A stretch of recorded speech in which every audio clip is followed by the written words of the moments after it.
Imaginez l'écran d'un smartphone. Une interminable succession de vidéos défile sur une application populaire. Une femme souriante, vêtue d'un pull douillet, parle de l'importance de garder espoir. Dans les commentaires, des milliers de personnes la qualifient d'héroïne, de sainte, d'ange gardien pour son mari gravement malade. Vous laissez un j'aime, ressentant une chaleur réconfortante face à son histoire et à sa force intérieure. Mais maintenant, imaginez ce qui se passe réellement lorsque la caméra s'éteint. Une maison calme en pleine campagne, où l'air ne porte pas l'odeur de pâtisserie maison, mais un poids lourd de peur et de désespoir. Pendant que les internautes admirent la résilience d'Emily, elle se tient à l'ombre de son salon, regardant des factures impayées et sachant que la police examine déjà les comptes de son employeur. Imaginez les 600 000 $ volés qui se transforment en murs invisibles, se resserrant chaque jour un peu plus. Elle regarde ses enfants endormis et son mari, dont la vie s'éteint peu à peu à cause de la maladie, et une pensée terrible lui vient à l'esprit. La seule façon de les protéger de la honte et de la misère serait de ne pas les laisser se réveiller. Imaginez cette soirée, le silence seulement troublé par la respiration des dormeurs. La femme que tout le monde croyait être la protectrice de sa famille prend un pistolet en main. Pour elle, ce n'est plus un acte illégal. Dans son monde déformé, c'est le dernier geste de compassion. Un dernier message, un témoignage que personne n'aurait dû lire. Je m'appelle Marc Lefebvre, vous regardez la chaîne Vérité Sombre. Merci de regarder mon contenu. Je serai ravi de votre abonnement et like. Bon visionnage. Madbury est une petite ville typique de la campagne américaine, située dans le New Hampshire. C'est un endroit paisible, avec environ 2000 habitants. C'est là, en 1991, qu'Emily Hobson est née. Elle était le deuxième enfant d'une famille modeste et traditionnelle, entourée d'amour. Elle avait une sœur aînée. Leurs parents travaillaient dans une école locale. Adolescente, Emily devint l'une des filles les plus populaires du lycée. Elle avait beaucoup d'amis et aimait passer du temps avec eux. Mais sa priorité restait les études. Grâce à ses excellents résultats, elle entra à l'université pour étudier la gestion hôtelière. Après avoir obtenu son diplôme, elle trouva un emploi et commença à construire sa carrière. Elle devint gestionnaire dans une grande chaîne de restaurants. Malgré le succès, elle décida soudainement de démissionner pour devenir responsable d'un bar sur l'île de Nantucket, dans le Massachusetts, à environ 300 km de Madbury. Cela ne la dérangeait pas. Elle postula, fut acceptée, et à 24 ans, en 2015, elle changea radicalement de vie. Emily s'installa rapidement, se fit de nouveaux amis et rencontra un jeune homme avec qui elle commença une relation. Son compagnon travaillait aussi dans ce bar. Quelques mois plus tard, le propriétaire découvrit que 11 000 $ avaient disparu de la caisse. Il soupçonna Emily, la seule à avoir accès à l'argent liquide. Les soupçons furent renforcés par le comportement du couple. Dès que l'argent disparut, ils cessèrent tout contact et quittèrent leur emploi. On les retrouva en Thaïlande, où ils menaient une vie luxueuse avec l'argent volé, sans aucun remords apparent.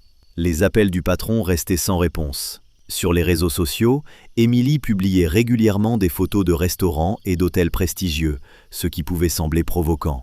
Quand l'argent fut épuisé, ils rentrèrent aux États-Unis. Ne pouvant retourner à leur ancien travail sur l'île, Emily revint à Madbury. Chez ses parents, elle apprit que ses anciens employeurs avaient intenté un procès contre elle, cherchant à obtenir réparation et condamnation pour fraude.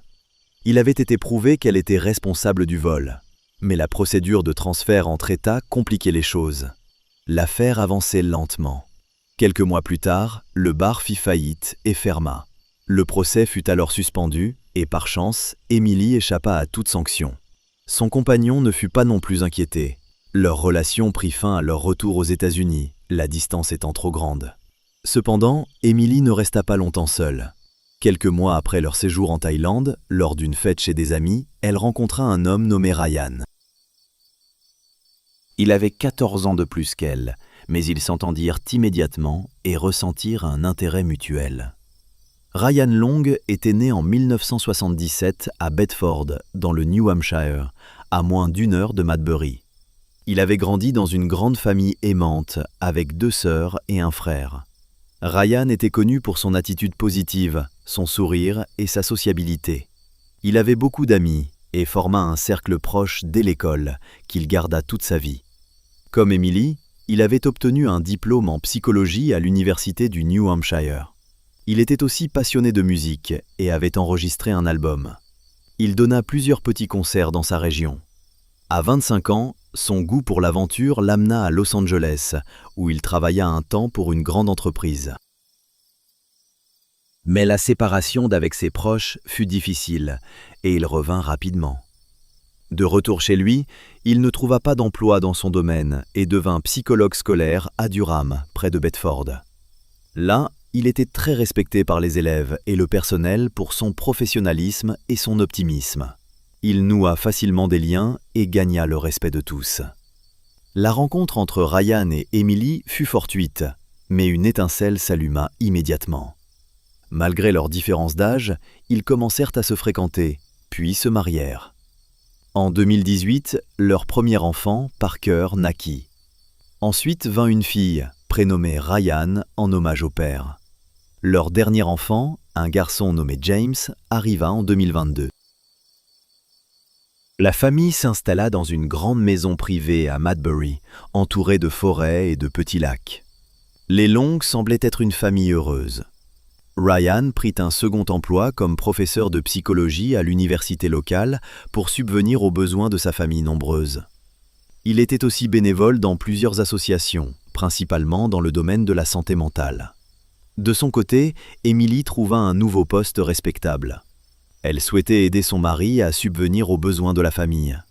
Après plusieurs entretiens, elle devint responsable d'une chaîne de restaurants. Elle gérait 3 établissements dans le New Hampshire, s'occupant du personnel et des finances.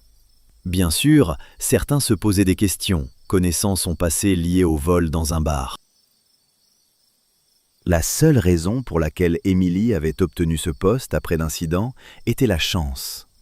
Le bar ayant fait faillite, même une vérification des antécédents n'avait pas permis au nouvel employeur de contacter l'ancien patron pour en savoir plus sur son comportement. Comme l'affaire avait été suspendue et qu'elle avait échappé à toute sanction, le nom d'Emily n'apparaissait dans aucune base de données. À peu près au même moment, l'état de santé de Ryan a commencé à se dégrader. Les problèmes se manifestaient de plus en plus fréquemment, presque quotidiennement.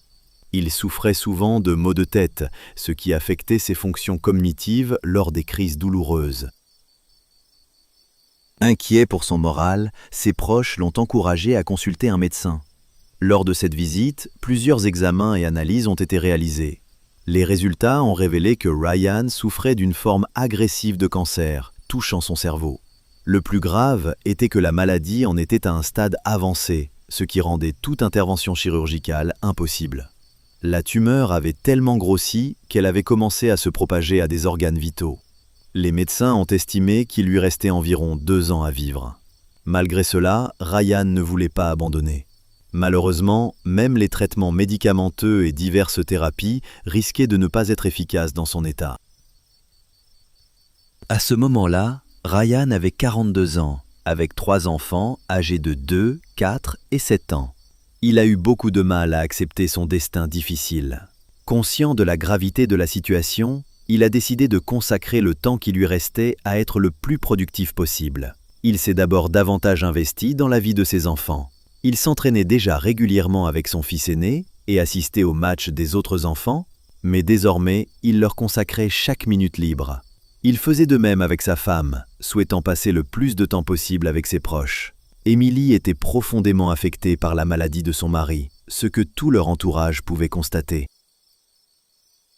Famille et amis tentaient de lui apporter un maximum de soutien, mais elle avait l'impression de ne pas être comprise. En quête de réconfort, Emily a commencé à partager ses émotions sur les réseaux sociaux. Elle se présentait comme une femme vivant aux côtés d'un mari gravement malade.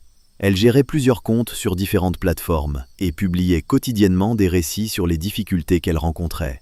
Elle y exprimait ses pensées en tant que mère et épouse aimante, dont le mari allait bientôt disparaître. Alors que Ryan s'efforçait d'être un père et un mari exemplaire jusqu'à la fin, la santé d'Emily se détériorait peu à peu.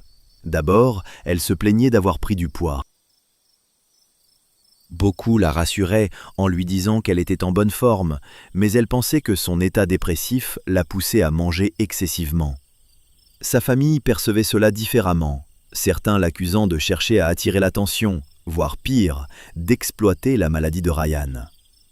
Ces tensions ont éloigné Émilie de ses parents et de sa sœur, la plongeant dans un isolement centré sur ses soucis. Elle a continué à alimenter son blog, qui a rapidement gagné en popularité.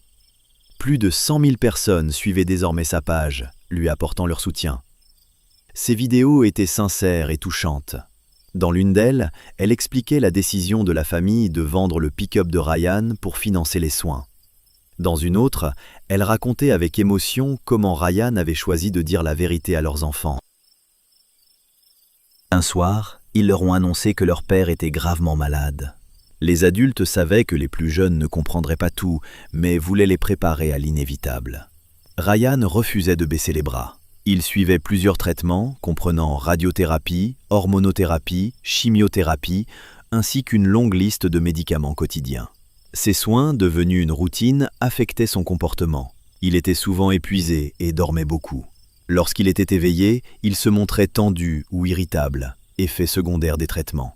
Émilie tentait d'apaiser les tensions, mais la pression sur elle grandissait sans cesse. Les conflits devenaient fréquents.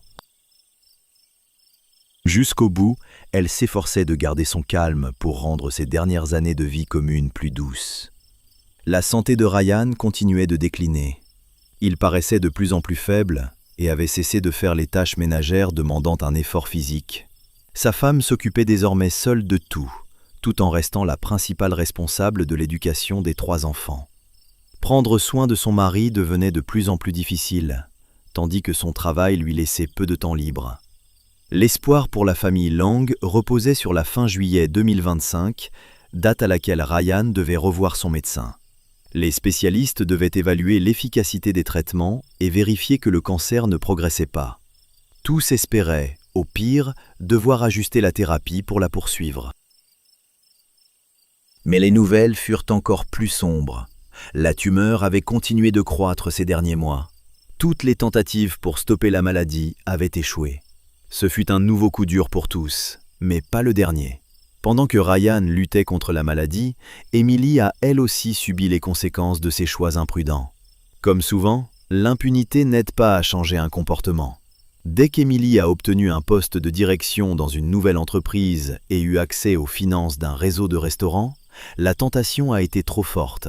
Il s'agissait de millions de dollars de chiffre d'affaires, et elle a replongé dans ses anciennes habitudes. Au cours d'un audit mené dans le réseau à l'été 2025, le responsable d'Émilie a remarqué une activité suspecte. En examinant les comptes, il a découvert qu'elle émettait des chèques à son nom. Elle ne pouvait pas expliquer ses opérations et niait tout en bloc. Plus tard, il a été établi qu'Émilie débitait régulièrement des sommes importantes, s'élevant à plusieurs milliers de dollars par mois, qu'elle dépensait pour elle-même. Tous ses proches savaient qu'Émilie aimait faire du shopping et avait du mal à se contrôler, achetant des objets inutiles par pur plaisir. Mais avec la maladie mortelle de Ryan, cette habitude est devenue un moyen de gérer son stress. Au fil des années dans l'entreprise, elle avait détourné environ 600 000 dollars. Ces actes frauduleux étaient désormais connus de tous. Le propriétaire du réseau de restaurants a averti Émilie qu'une procédure judiciaire serait engagée si elle ne remboursait pas les fonds, et qu'aucune autre solution ne serait envisagée. Ce qui jouait contre elle, c'est qu'elle n'avait pas tenté de dissimuler les chèques, ce qui a facilité sa mise en cause. Curieusement, le patron avait d'abord décidé de ne pas porter plainte et avait préféré la contacter directement. Mais il n'a jamais obtenu d'explication convaincante sur la disparition de l'argent. Pire, Émilie niait toute implication et refusait de rembourser. Cela était absurde, car personne, à part elle et le propriétaire, n'avait accès aux finances. Il aurait suffi de saisir les autorités pour condamner Émilie. Pendant plusieurs jours, elle a tenté de se justifier, envoyant même des relevés bancaires censés prouver son innocence. Cependant, une vérification ultérieure a révélé que ces documents avaient été falsifiés. Le propriétaire n'a pas été dupé. Le 11 août 2025, il a décidé de porter l'affaire à la police, offrant ainsi à Émilie une dernière chance d'éviter des poursuites pénales et une éventuelle peine de prison. Il l'a contactée une dernière fois pour organiser une rencontre discrète dans un petit établissement afin de discuter calmement. Il espérait récupérer l'argent sans engager de procédure, ignorant qu'Émilie n'avait plus les fonds. Tout avait déjà été dépensé, sans possibilité de remboursement. Émilie ne s'est pas présentée à ce rendez-vous. Le responsable a alors déposé plainte auprès des autorités. Ce même jour, une enquête a été ouverte. Pendant les 5 jours suivants, Emily a continué de nier sa culpabilité. Une procédure pénale a été lancée et elle a reçu une notification officielle, ce qui signifiait qu'elle ne pourrait pas échapper à une sanction cette fois. Pendant tout ce temps, Emily continuait à gérer ses comptes sur les réseaux sociaux. Elle publiait des vidéos empreintes de tristesse, où elle racontait avoir été confrontée à une injustice au travail et que ses problèmes ne faisaient que s'aggraver. Elle évoquait régulièrement son état dépressif, tout en affirmant qu'elle parviendrait à surmonter ses difficultés et à retrouver un équilibre. Dans l'une de ses publications, elle annonçait son intention de consulter un psychothérapeute, reconnaissant qu'elle avait vraiment besoin d'un soutien professionnel. Ce message fut publié le samedi 16 août, après quoi un long silence s'installa. Le lundi soir, 18 août 2025, les membres de la famille Long se rendirent au poste de police de Madbury, inquiets. Les parents de Ryan expliquèrent qu'ils n'avaient pas réussi à joindre leur fils, Emily, ni leurs petits-enfants depuis plusieurs jours. Pendant tout le week-end, aucune nouvelle ne leur était parvenue. Ils demandèrent aux policiers de vérifier que tout allait bien. Leur plus grande crainte concernait l'état de santé de Ryan, qui se dégradait nettement depuis plusieurs mois. La patrouille arriva chez les Long à 20h. Les policiers commencèrent par inspecter les abords de la maison, puis tentèrent de contacter les occupants, sans réponse. La maison semblait étrangement vide, pourtant la voiture du couple était garée dans l'allée. Sachant que Ryan était gravement malade, les agents décidèrent de ne pas attendre et de forcer la porte, au cas où il aurait besoin d'aide. La porte fut brisée, et les lampes torches révélèrent une scène terrible. Ryan, âgé de 48 ans, fut retrouvé dans une mare de sang. Il avait plusieurs blessures, vraisemblablement causées par une arme à feu. La position de son corps suggérait qu'il avait été surpris, probablement alors qu'il somnolait sur le canapé. Non loin de lui gisait Emily, âgée de 34 ans, qui avait reçu une blessure mortelle à la tête, également par balle. Aucun signe de lutte n'était visible. Dans d'autres pièces, les corps de Parker, 8 ans, et de la petite fille Ryan, 6 ans, furent découverts. Les enfants avaient chacun reçu une balle à la tête. Il semblait qu'ils étaient les seuls à avoir tenté de se protéger. Leurs corps étaient disposés comme s'ils avaient été touchés dans le dos alors qu'ils essayaient de fuir. Alors que les policiers examinaient cette scène effroyable, l'un d'eux entendit un pleur d'enfant.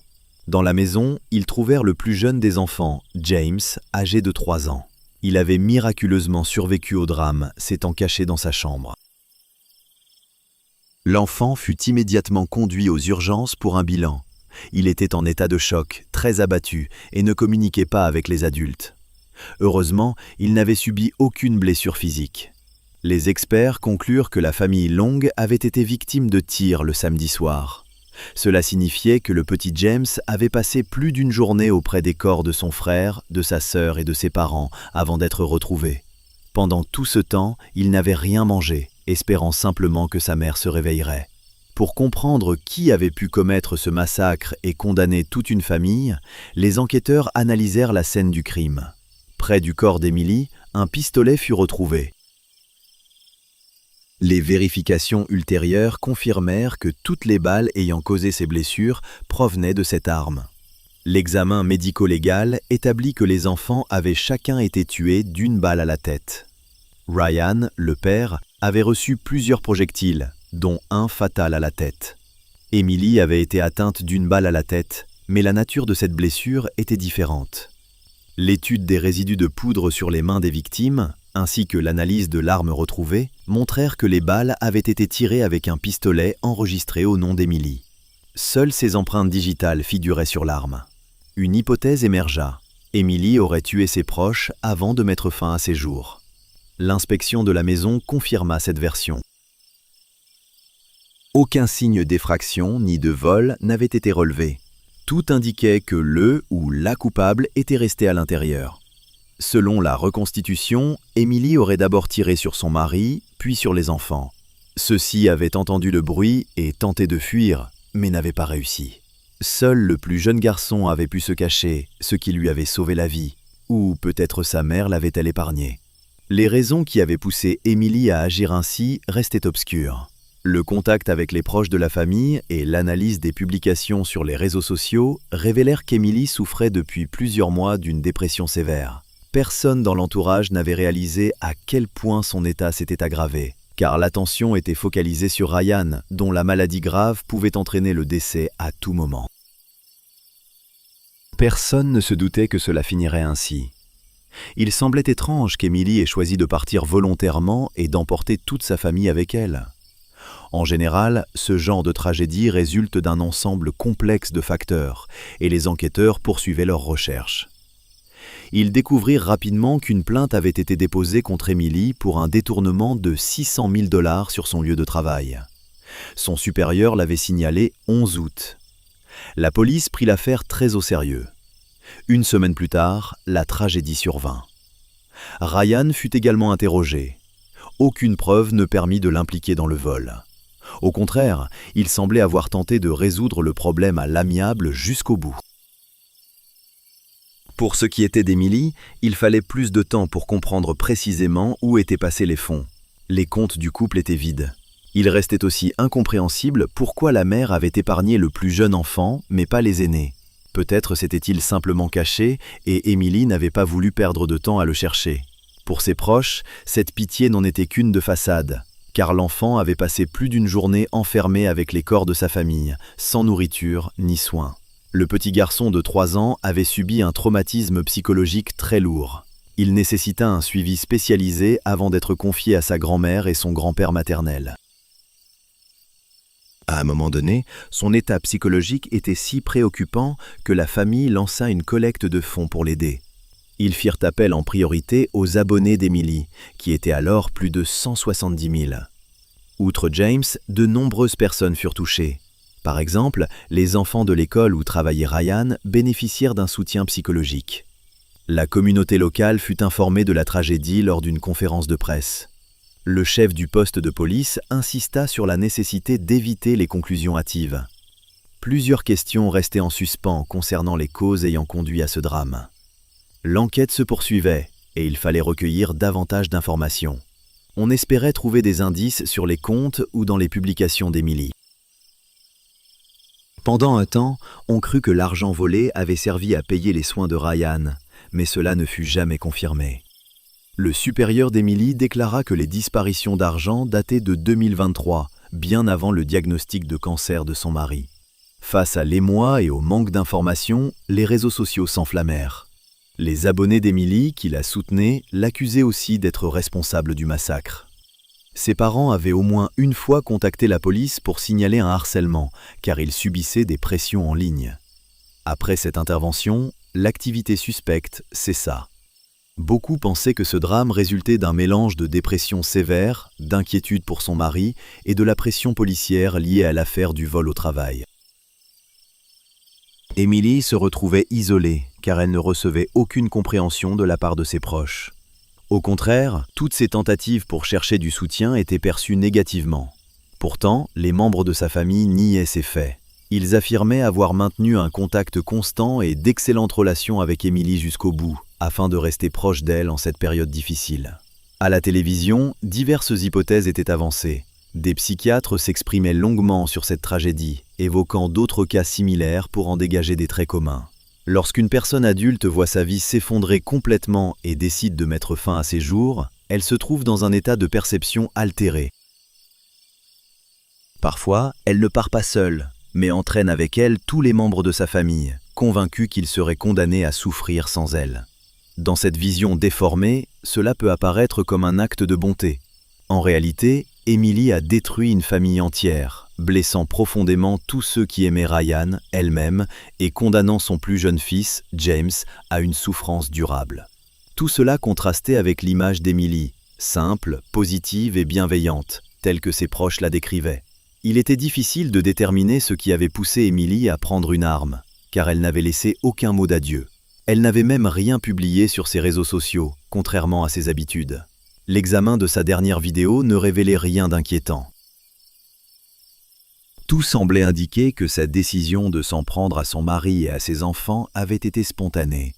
Le pistolet était en sa possession depuis longtemps, acquis plusieurs années avant le drame pour sa protection personnelle. L'enquête sur les causes se poursuivait. Les enquêteurs restaient discrets et appelés à ne pas tirer de conclusions hâtives. Il était également connu que le supérieur d'Emily avait renoncé à poursuivre l'enquête concernant le vol d'argent. Le sort de cette affaire restait entouré de mystères. Nous avons l'habitude de penser que les monstres se cachent dans les ruelles sombres. Mais l'histoire d'Emily Long nous rappelle une autre réalité. Parfois, le monstre est celui qui ajuste votre couverture avant de dormir. Derrière des centaines de vidéos de thérapie et des milliers de mots de soutien se cachait une femme tellement embrouillée dans ses mensonges, ses dettes et ses faux-semblants que le silence de la tombe lui est apparu comme la seule échappatoire au tumulte qu'elle avait elle-même créé.